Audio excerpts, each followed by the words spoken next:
Hello, and welcome to The Poetry Show. And we are the Pod Poets, and we are here to bring you poetry. This is a podcast that aims to bring poetry and poetic discussion to people who love poetry, to people who aren't really sure about poetry, and maybe we can even change your mind.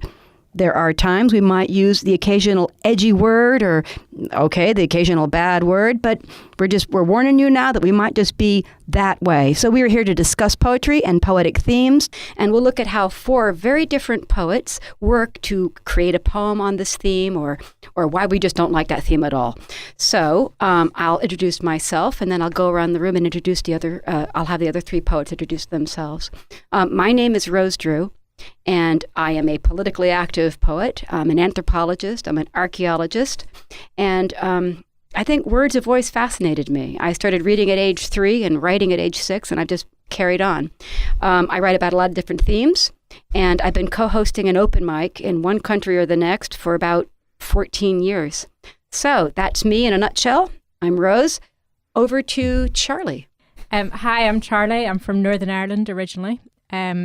I've written since I was 9. As a teenager, I wanted to be Northern Ireland's answer to Taylor Swift. Once I magically learned how to play guitar. I've been performing my poetry for about the last 2 years now. Excellent. All right, over to Laurence. Hello, I'm Laurence. I'm a rapper and poet based in York. I like combining dramatic monologue with hip-hop rhythms and discussing social anxiety, social interaction. And that's about it, really. Yeah, cool. And over to Alan. I too am an archaeologist with a background of information technology. I'm perhaps more of a classical poet than the others, and I have an interest in crafting my poems to give them cohesion. I've been a writer for many years using poetry as a personal outlet, writing and performing all over England and the United States. Yes, we have been performing a lot and hosting and open micing.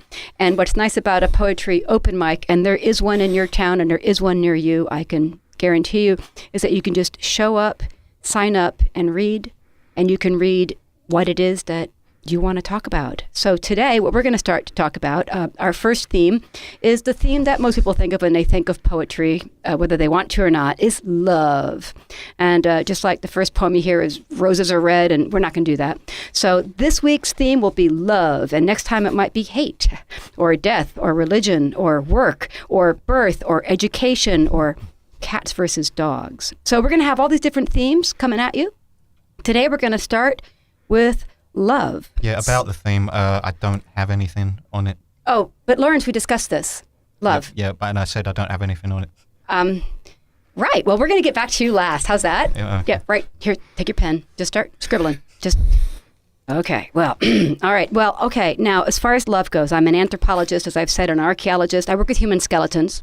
They're often past love. So mostly what my poems are about lust, but we'll just go with that. This one is just called I Seem to Write You. I seem to write you at midnight quite often. I hold you here before me, an image. I see your face, red-brown eyes, reaching arms. I feel embrace, encompassing, desired. I taste your salt, tongue tracing skin, then down. I hear you groan into my ear. Damn it, you know that tickles. I breathe your musk, crushed by your body, my soul relaxing. I seem to write you at midnight so often, the time we usually find ourselves alone at last. So I've just started with a short little poem, and I might do another one in a bit, but I don't know. What do you think of? What do you think of when you think of that poem? Anyone have any takes on that poem for me, or should I just say what I was writing about? So you're talking about like a partner or a lover who's like physically distant at the time? Oh gosh, yes, because I'm always going some places. Because I look at skeletons, I have to go to them, and so I travel all the time. I'm in Norway. And this time I was in Santo Domingo in the Dominican Republic, and once again I was away, and I think it was Alan's birthday. And I was just like, I'm always writing you. I just seem to write you. And I tend to write him at midnight because that's usually when we're finally home from the open mic or the event, or when Emily was younger, Amy's in bed. So that's really where that's from. Yeah, because it's quite a physical poem, a lot of tangible sort of bodily sensory imagery. But I like the contrast that it's actually about someone that's not physically with you. Yeah, and I did all the senses too. Taste, smell, touch, all of them. So I went right down through the senses. And when I wrote it, Alan said, "Oh my God, a poem with structure," which you actually did say. So that's all right. But that is my poem on love. Do you have anything to say about it? Do you want me to go on to your poem, Charli? I identify with it quite a lot because me and my husband, we were long distance for 18 months of our relationship. Yeah. So I do identify with it. And I think that's a good thing about good poems is that you can find something that you can identify with in it. Yeah, I think that's it. At an open mic or when you're reading it, you'll either go, that is just so not my experience, but it makes you think about your own experience, or you go, yeah. Actually, we were apart for about a year. It's very strange, isn't it? Did you Skype a lot or? Email. Yeah. Mainly. Yes. Phone calls. Isn't it bizarre? Yeah. It's really strange. And then when they're there, they're just annoying. Yes. No, I would fly from America to England and we're like, you've invested so much emotion in this trip. And then it's just a normal spat. Why are you wearing that? I didn't want that for dinner. This is a horrible movie. Yeah, totally. And they're just in your face and they're always there and you just want them to go. And then the second they do, it's quiet and empty. It's horrible. I know. I'm not going to admit that side of it. No, that's good. Oh, brave Charli. Do you have a poem for us? I do. This, I don't really write about love. But in my day job, I do work for a church.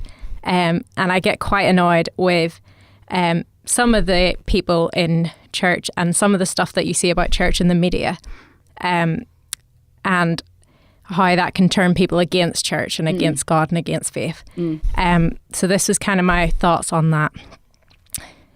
They say it's unnatural, a choice, an illness even. But don't worry, it's curable. They say it's a weakness of the flesh, and if they pray enough, they won't give in. They say it's a ploy by the devil and they shouldn't let him win. They say God loves the sinner, but oh how he hates the sin, so it's okay to be gay, so long as they don't act on those feelings. They say they speak for God, but then so did the Pharisees, and what Jesus thought of them, well, that's plain to see. So I thought it was about time that I let God speak, and these words which follow, well, that's what God said to me. Err on the side of love, just like I commanded you. For that man or that woman is my son or daughter too, and I love them. I love them just the way they are, and I welcome them into my kingdom with wide open arms. So who are you to say that they're not living right, that they can't know another love and must sleep alone at night? Who are you to say that who they are is a sin, that they're not welcome here, that no, they can't come in? You're not the one who has to watch them cry themselves to sleep. You're not the one who has to fight for them when you, my church, tells them to leave. For what was once the friend of the outcast and the defender of the weak has turned into an exclusive club of religious zealots and Pharisees who place themselves in my shoes, who think they have the right to pick and choose who is welcome to step over the threshold of my home, who have forgotten that they are saved by my grace and my grace alone, and who have forgotten that my grace has only two prerequisites: the confession of the heart and the proclamation of the lips that Jesus is Lord. And I raised him from the dead, and they are only made righteous by the blood that he shed. For every last one of them has fallen short of my standards, and it seems that most of them have forgotten my commandments.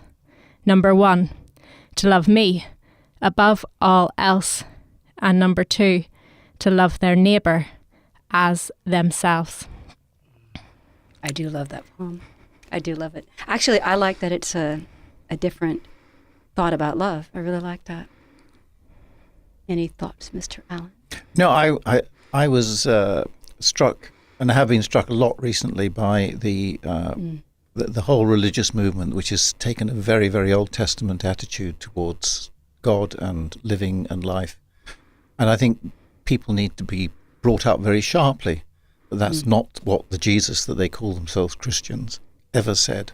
He did not He did Definitely. not have these sorts of attitudes. He did not condemn. He just made sure that everything that you did was done in love. Yeah, definitely.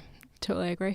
No, I really love that poem. I really love it. What was the trigger for that? Was just I took in I think she won't mind me saying, but I took in a teenager quite a few years ago who had to leave her home, which actually wasn't a Christian home, because of homophobia. And then was worried. She came to the church because those were the people that she knew, but was worried about the reaction that she would get at church as well. oh my God. So it was my anger with the possible reaction she could face. What reaction did she have? Most people were very loving. Oh God, that's Most good. people were absolutely fine and very loving towards her. It's just such a banal, non-interesting aspect of someone's life. It's just part of it. Yeah, I don't think God's that fussed about who you share your bed with. I really be don't honest. think so. Yeah, I was thinking that. And if I was God and I had a problem with gay people, I would stop making them. Well, there is that too. Right. Exactly. You know, that brings me to Laurence. Do you have a love poem for us? No, I don't. I've got a frustration poem, if you want to hear it. It's about dating websites. And if you've never had to use a dating website, I'll just fill you in. Basically, a dating website is a massively multiplayer online disappointment simulator. There's one called Christian Connection. Oh dear. Right, so this is called Jennifer 29 Goes Quiet. Laurence 84 writes, we have almost exactly the same taste in music. Jennifer 29 writes, I know, block capitals exclamation mark. Laurence 84 writes, I see you're an atheist. Have you heard of a rapper called Graydon Square? Jennifer 29 writes, genius. You know, if you're free next week, maybe we could ... Jennifer 29 has stopped typing. Jennifer 29 has heard the living room door creak open, noticed a sudden drop in temperature, and the reflection on her laptop screen of the blood-stained claw rearing up behind her into striking distance. Jennifer 29 thinks, the shadow demon. But I thought I'd defeated it. Jennifer 29 is dragged, screaming, for a tear in the fabric of reality and taken to the 13th jagged corridor of the nightmare dimension. Laurence 84 writes, hello? Hello? WTF, question mark, exclamation mark. Oh, for God's sake. If you didn't want to talk to me, you didn't have to talk to me, but that was not the point in the conversation to just stop. Just once. Even some mad made-up explanation would be nice. I love that poem. Yes, that's like frustrated love. I don't know if it's love, it's just... Frustrated never got there. I mean, when I first joined the dating website, I was a bit confused. I thought it was like a kind of role-playing game, like, you know, massively multiplayer. So I even wrote a review that's somewhere on the internet about all the stock characters and the poor writing, terrible characterization. Like, it's all the same 6 characters on dating websites. They all like going outdoors and hanging around with their friends and wine. That's not a character-defining trait, you know. Most of us like wine. It's a popular drink. Or walking on the beach. Or mountain climbing, which, seriously, it's, no. So that is good. I like that. Any thoughts, Mr. Allen? Well, yes, not so much on Laurence's poem, though I do kind of get that because, I mean, all of us have at one time looked at online dating websites. Well, when I met you, you had a little profile on an online dating website. Yes, that was a long time ago. Oh, I know that. I don't think he wanted that mentioned. No, he does. But it's out there. It's out there. It was all lies. No, I'm only kidding. No, but yes, there was this constance of, you know, if you did actually ask someone out to go mountain climbing, no, I can't go today. You know, it was all like that. You're putting your best side forward. Which is, I suppose it's like dating for real. I mean, you go and date at a dinner and you're busy telling one another about how great you are and all the things that you've done it once. Do you know, I think that's why it actually was a good thing for us because Alan and I met at a poetry open mic. And every month he knew I was a little tiny angry woman who walked with a cane and was angry at George Bush. And there was no surprises, were there? Yeah, I don't think we even actually talked for a whole year before we actually spoke, and things rapidly developed from there. We spoke in 5-minute increments at an open mic. That was pretty funny. Do you have a love poem, Mr. Yes. Tenderman? Well, I was thinking you did your Santo Domingo poem, and I was just looking at. I have a couple of them, which were responses that I wrote at the same time. But I think I'm going to do this one, which is real. Last night my hand explored your curves, remembering every crevice of your golden skin, each bone and tendon, knot and cord. My fingers teased and rolled each painful nub and followed every muscle to its source deep inside your pain-racked core. How different from the touch of your eidetic self I know so well. Willed by you and I in bed together, so far apart, your night, my morning, dream of you or I combined, conspire bizarre reality right next to me. Your smell, your touch, your breath, your warmth. Curves so close to relieve your pain, enclosed within my arms and thighs, as you too enfold me close. Last night, I really touched each nerve, remembering every knot, each point of pain and pleasure, while you, untrammelled by this tender exploration, remained asleep, assured of love. I listened to your rhythmic breath, so soft and reassuring, remembering every moment, every movement, every sound and every smell. For tomorrow, to be together, we must be our eidetic selves again. What does eidetic mean? It means you actually see physically for real something that you imagine. That's why we were apart then, weren't we? Yes, that's when we were apart. No, it's actually, I like that poem. And that's because I would visit him, and he lived in a room about the size of this studio, literally. And after 9/11, his work visa expired because his job went away. And America thanked him by sending him home. Thank you for playing our game and paying taxes. Get out. And so he was there, and I would visit. And it was an uproar, suitcases and piled stuff, and then I'd be gone. Yeah. So it's like that. It really is just like that.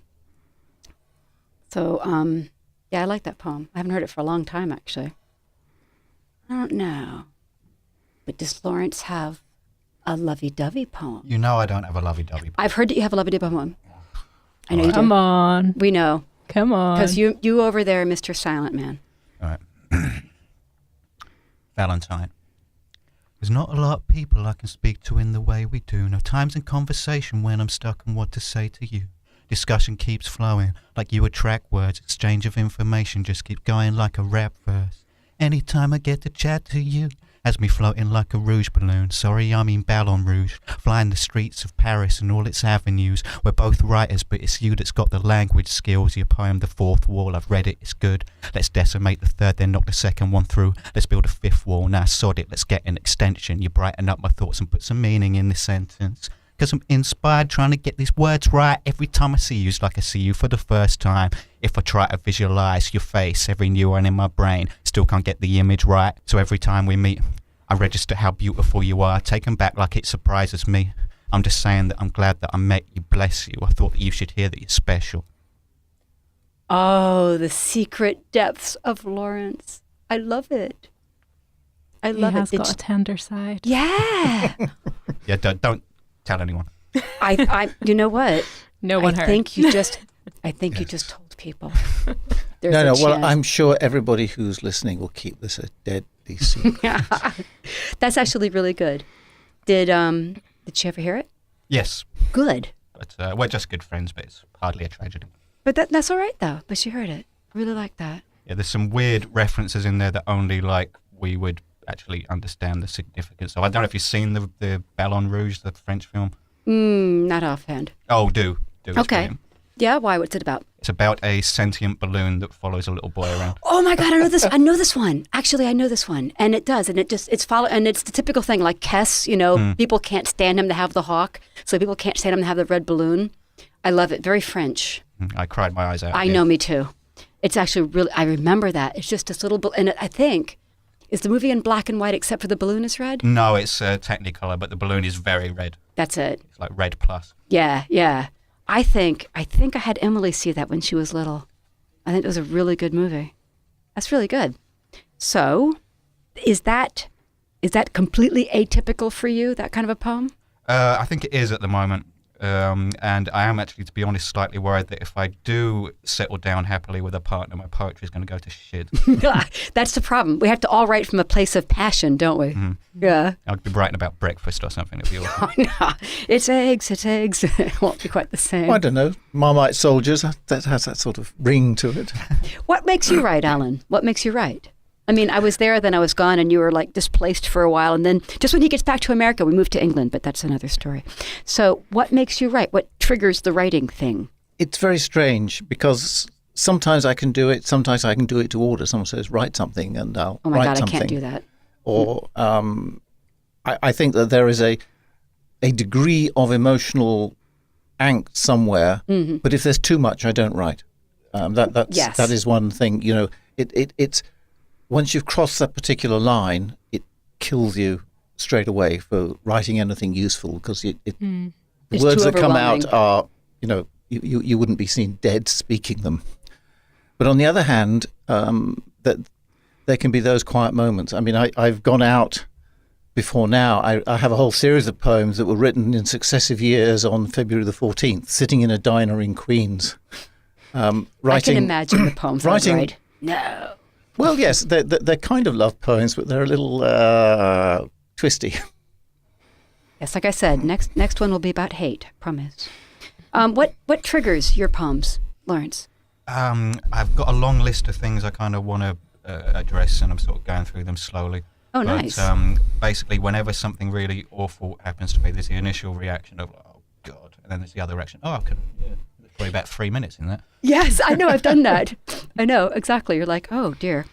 Poets, we don't just live life, we collect experiences. Well, there's this one time, I might tell the story in full at some point in a different episode, but I was having a really hard time employment-wise. I was joined a work pool, couldn't get the shifts I needed, couldn't get hold of the person I needed to give me the shifts. So I was constantly on the end of a phone, stressing out. After a particularly frustrating conversation, I sat down and cried for about 40 minutes. And I mean, a crazy crying fit. I was shouting and swearing and hitting myself over the head and stuff.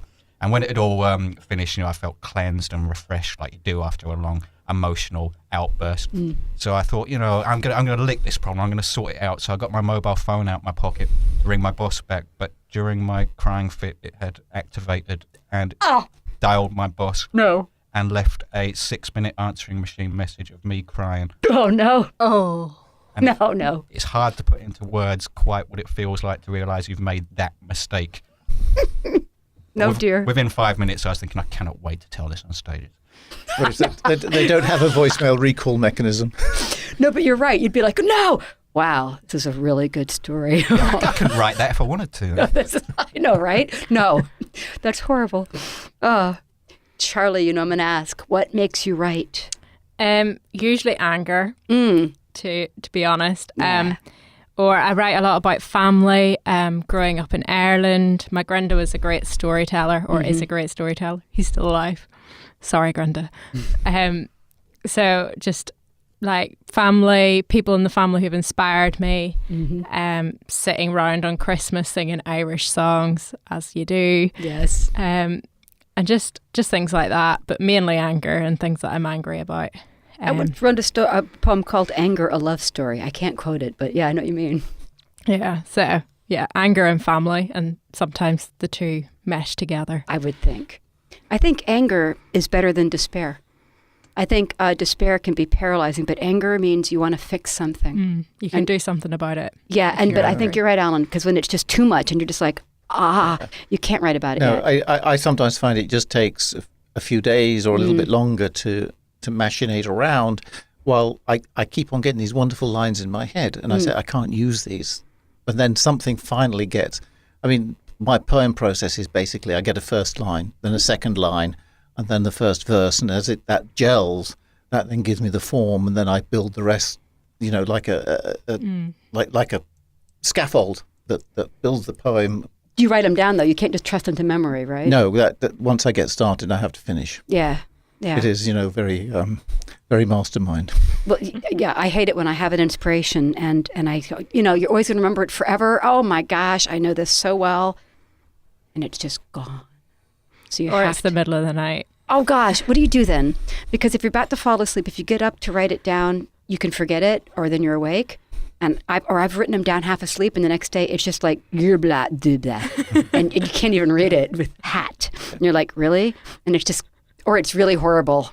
Yeah. Trees are green. And you're like, well, driving is a nightmare because you know that by the time you get to the end, these wonderful lines that you've thought up as you're drifting down the M1 are gone. I call that projectile poetry, and I will write it on my hand. When I was wearing shorts in a warmer country, I used to write it on my leg in pen. I'd be like, da, da, da, da.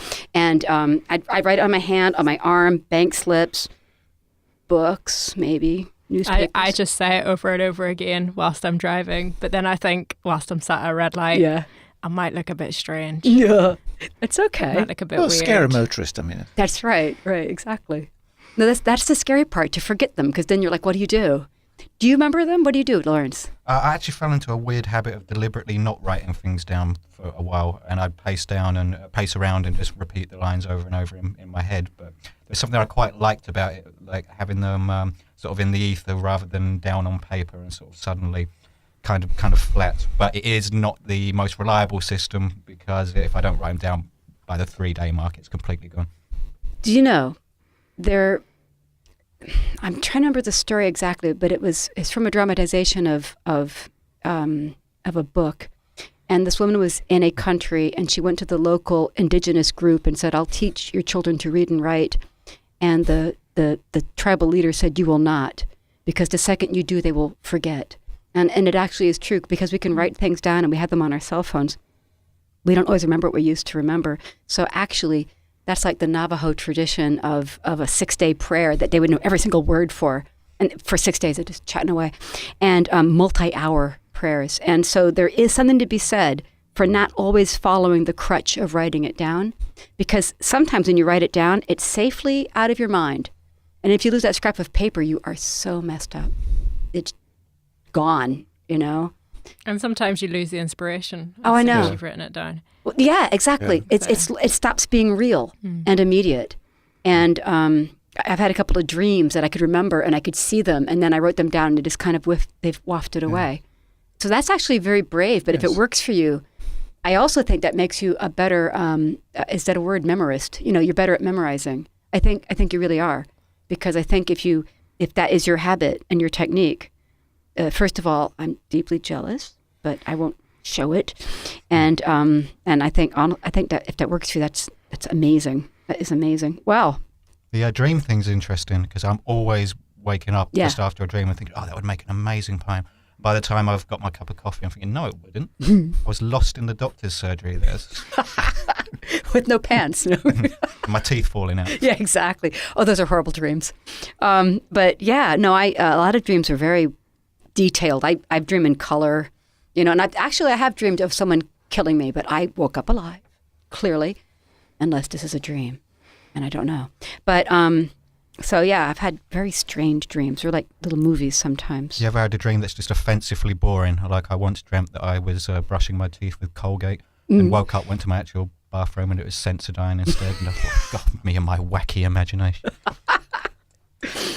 Did you have another poem, Alan? No, I was just thinking that we really ought to read some more love poems. Well, we could, but I don't know if Charli. I don't have any. No, Charli has folded. She's put, well, actually, because Charli's poem is really good anyway. So, okay, you always have a stack of poems. So, do you have another poem, Laurence? I don't think you do. No, I've got a long anecdote, but like only if we need it. Yeah. All right. I don't know. I will. Yeah, let's go for another poem.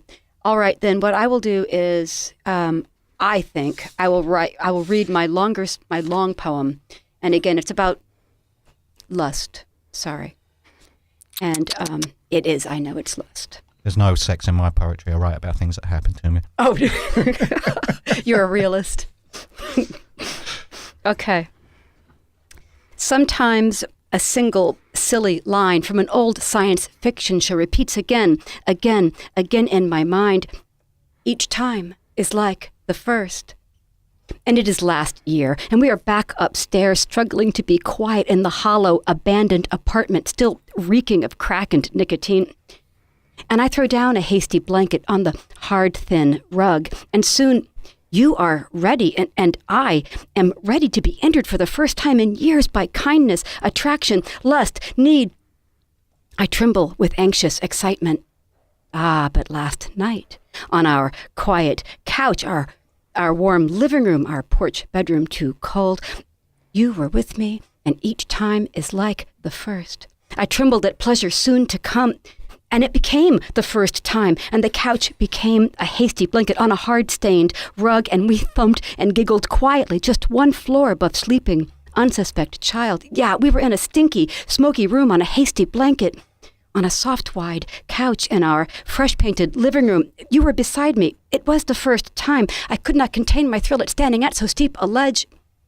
And then we managed to break free of our single, tiny, one-person bodies with pulses of dark gray clouds and streaks of light. We were beyond just one of each, past skin, past single, separate souls, a rug, a couch, a lit room, a dark room, with rolling outward haltless clouds of gray and blinding streaks of something. With all power, I ended and began inside the pulsing clouds, the streaks of blaze, our fused two bodies, a single skin, that rough and shabby rug, the soft and wide blue couch, upstairs, downstairs, last year, this year, quiet, the child is just nearby.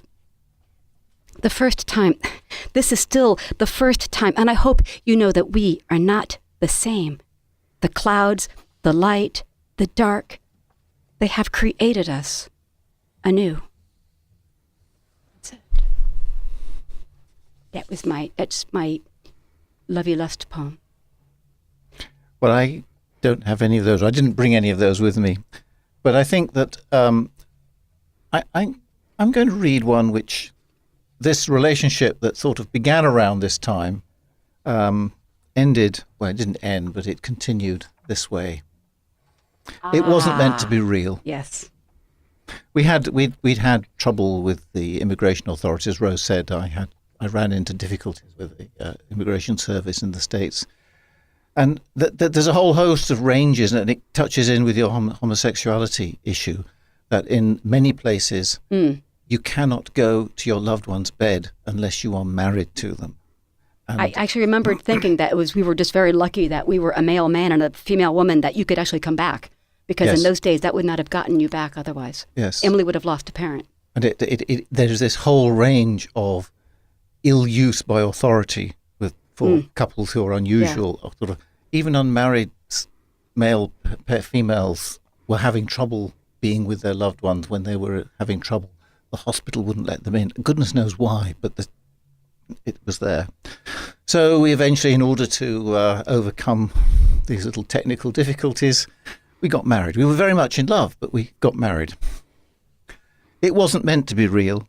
This wedding, hastily arranged in a tropical island far away from our home and our friends, but a mere step along the way to the real reading of vows amongst those who remarked our meeting in rhythm and rhyme, and our merging together in life to be so violently torn apart by the suspicious nature of a paranoid government.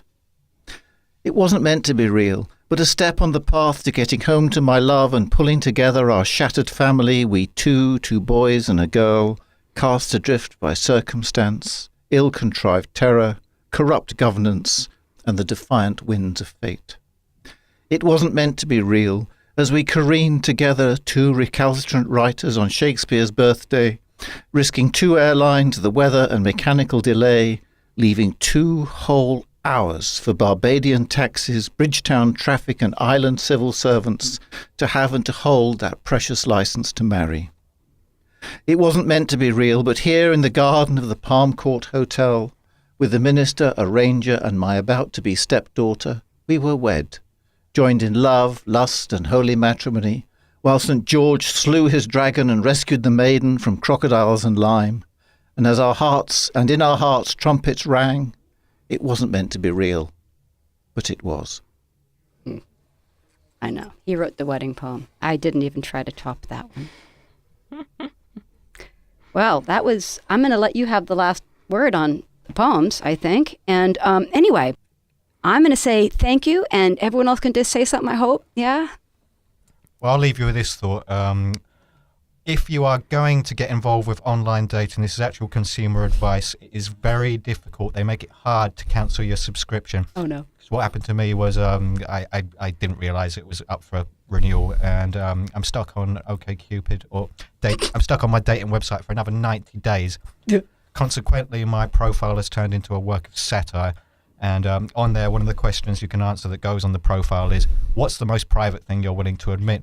So I wrote a whole paragraph about how when I'm walking in the rain and I see an earthworm lost on the pavement, I have to return it to grass, which brought me my first reply in months. No. Yeah, this woman got in touch with me and said, oh, I do the same with snails. I don't think I could do it with worms, though. They're a bit slimy. And I messaged back, well, you don't touch them. What you do is you get a stick, right?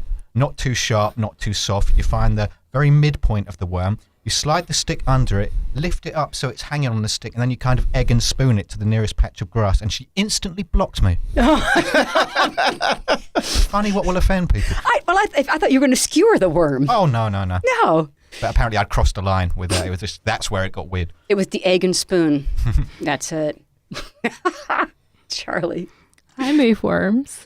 Oh, good. Yay! We can discuss technique. Yes, exactly. Is it the stick, egg and spoon technique? Well, I just pick them up. Oh, well done. See, So- yeah. But I don't move snails or slugs because No. I just spend most of my time dodging them. Yes, exactly. My friend once stood on a snail in her bare feet And it made that cracky sound? and then slimy. Oh. It wasn't the most pleasant. No. Does she have like a experience. snail phobia now? I don't know. Okay. Well, as an intrepid listener to Radio 4, I discovered that snails go back to where they came from. They are homing snails. They're homing snails. So that big shell is it's got Yes. radar equipment. Yes, they mark the snails with little marks, move them long way away, and then the following morning they're all back where they came from. Oh, gosh. Aw. I think that's cute. Oh, my gosh. This has been The Poetry Show, produced and edited by Sophie Hardbattle as a production of Eden Agency. We are the Pod Poets, and if you liked our show, do get a hold of us on iTunes and leave a review and leave a rating. And you can even reach us on Twitter at Podcast Poets, and we will be happy to hear from you, and we'll see you again soon.